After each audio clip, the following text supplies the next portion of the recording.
In exit surveys, the number one issue on voters' minds in the 2004 election was moral values.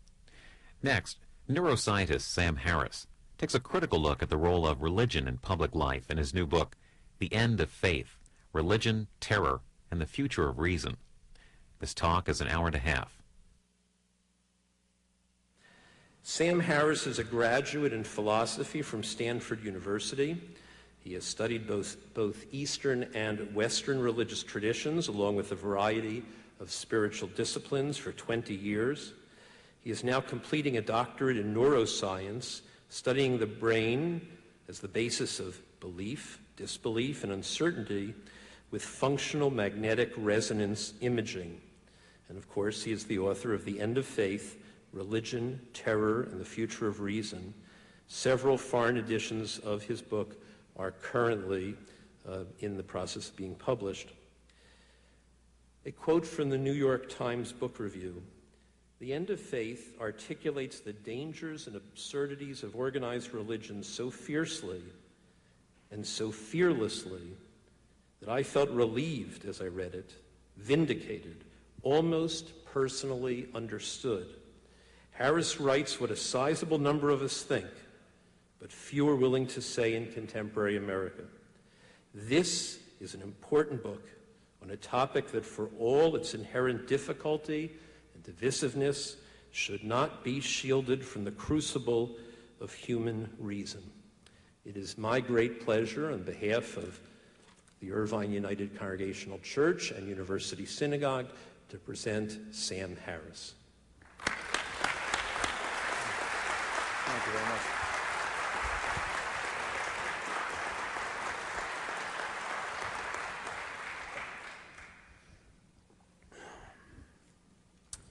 Well, thank you all for coming, first of all. And thank you to Rabbi Rocklis and the IUCC and the University Synagogue for inviting me. It is really a pleasure to get a chance to speak with you.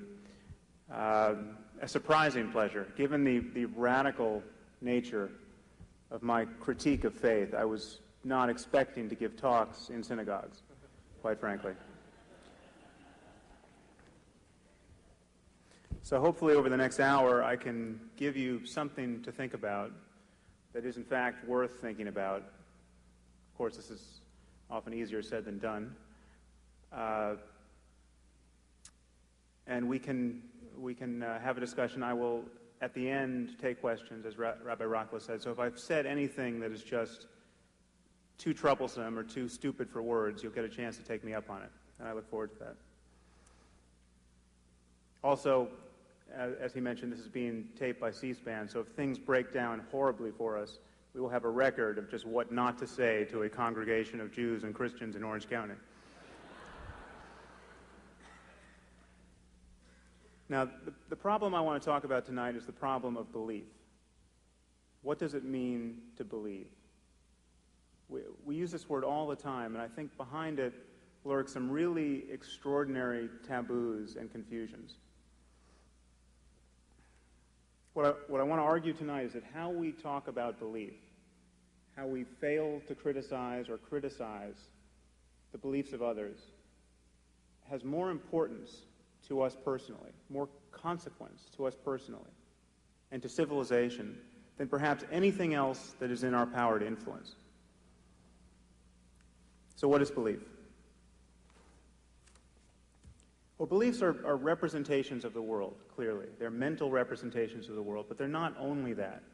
A belief is a representation of the world which is taken to actually represent the world, which is to say, it's taken to be true. This is what separates beliefs from suspicions or hopes. This is why beliefs can really guide our behavior. You know, we all believe that we were meeting here for a talk at 7:30 tonight. Anyone who thought the talk was going to start at 8 will be wandering through the door in a few minutes. Beliefs organize our behavior. Just imagine the change in you, neurologically, that would occur if you came to believe suddenly that this building was about to collapse. You know, mere words, someone would just come into the door and say, "Run for your lives." And if he looked like a plausible version of a fire marshal, you would have a very different state of being, emotionally, behaviorally. So that the fact that you're content to even stay seated here at the moment rests very much on what you believe to be true about your circumstance. Now, I want to talk in particular about religious beliefs, and this is where we may run into some difficulty, because I'm going to say some very nasty things about religious belief, and some of you may get offended. I know you're a very reformed, moderate bunch, but some of you undoubtedly will get offended. I want you to notice this process, the dynamics of it. You know, if I say something and the walls start to go up in you, I want you to remember just what it was. Presumably I haven't said anything offensive yet, and we're still having a conversation. But as you'll see, I think conversation really is the issue. And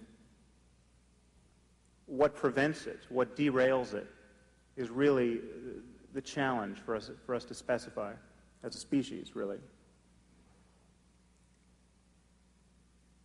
Now, there's a taboo here that has already begun casting its shadow over our conversation, and I want to make it explicit before violating it.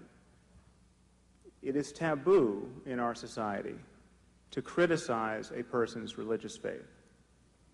I know fundamentalists complain a lot about having their beliefs criticized, not the way I'm about to criticize them.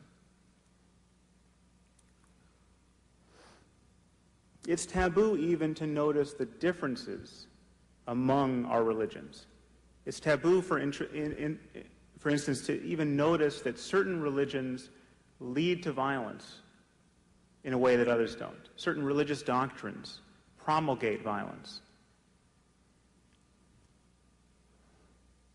Now, what I argue in my book is that these taboos are offensive, deeply unreasonable. But worse than that, they're getting people killed. And this is really my concern. My concern is that our religions, the diversity of our religious doctrines, is going to get us killed.